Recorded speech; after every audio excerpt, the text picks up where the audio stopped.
بسم الله الرحمن الرحیم.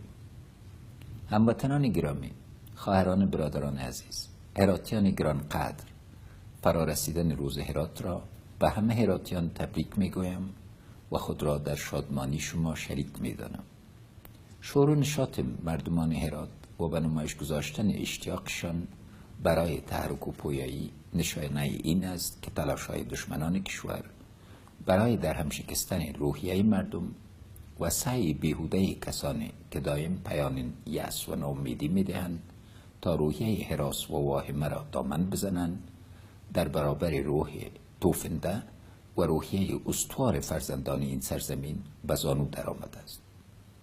من از جوانان امیدوار با ابتکار و حماسه آفرین هرات به خاطر تلاش‌هایشان جهت به ارمغان آوردن شادی و مسرت برای مردمشان تشکر میکنم. هرات نبض تپنده افغانستان است که علی رغم دشواری‌های موجود راه خود را به سوی ترقی و پیشرفت می‌گشاید و هر روز که می‌گذرد بر آبادانی، سرسبزی و بالندگی آن افزوده می‌گردد.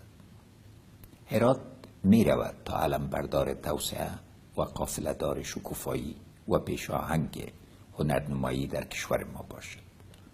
مراکز علمی هرات، تنوع قومی هرات، غنای فرهنگی هرات، پیشینه تمدنی هرات و قابلیت‌های نهفته هرات در عرصه‌های اقتصاد، صنعت، تجارت، مدیریت و دیگر زمینه‌های اساسی برای زندگی شهری پیشرفته از ویژگی‌هایی است که این شهر باستانی و پر آوازه را به منبع الهام برای بسیاری دیگر از شهرهای ما تبدیل می‌کند. هموطنان عزیز، رهبری دولت جمهوری اسلامی افغانستان و مسئولان نظام کشور به توانایی‌های هرات و هراتیان باور دارند و بر جایگاهی که این ولایت دارد واقفند و از همان رو آرزو می‌کنند که فضای وحدت و همدلی در میان مردم عزیزان پیوسته در حال برگ و بار دادن باشد.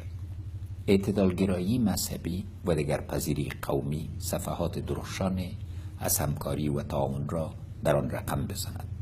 التزام به ارزش‌های دینی و ملی با روحیه ترقی و مدنیت همراه گردد. خلاقیت و نوآوری در عرصه‌های مختلف آن مشهود باشد و جایی برای تعصب و تنگ نظری، اختلاف و درگیری، رکود و استایی و شرارت و ناامنی در آن باقی نماند. هرات عضو از پیکره بزرگ افغانستان است، سرزمینی که در آزمون‌های سخت تاریخی قرار گرفته و دردها و رنج‌های بزرگ را از سر گذرانده است و هنوز هم از بدخواهی دشمنان و شرارت جنایتکاران و قتل و غارت توریستان آسوده خاطر نگردیده است. اما علی رغم همه اینها ما اطمینان داریم و به اطمینان میگوییم مسیر گذار از شرایط سخت را با موفقیت پشت سر میگذاریم. آنچه اطمینان ما را افزون میگرداند پس از توفیق الهی، عزم و اراده مردمان سخت کوش و تسلیم ناپذیر این سرزمین است.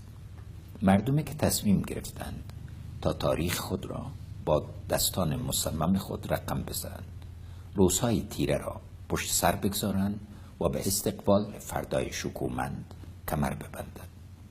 ما همه شاهد هستیم که اجماع ملی در سر تا سر کشور وجود دارد برای حمایت از نظام، حمایت از نیروهای دفاعی و امنیتی، حمایت از پروژه‌های انکشافی، حمایت از رشد و شکوفایی و حمایت از مسیر بی برگشت که برای ترقی و پیشرفت در پیش گرفته ایم.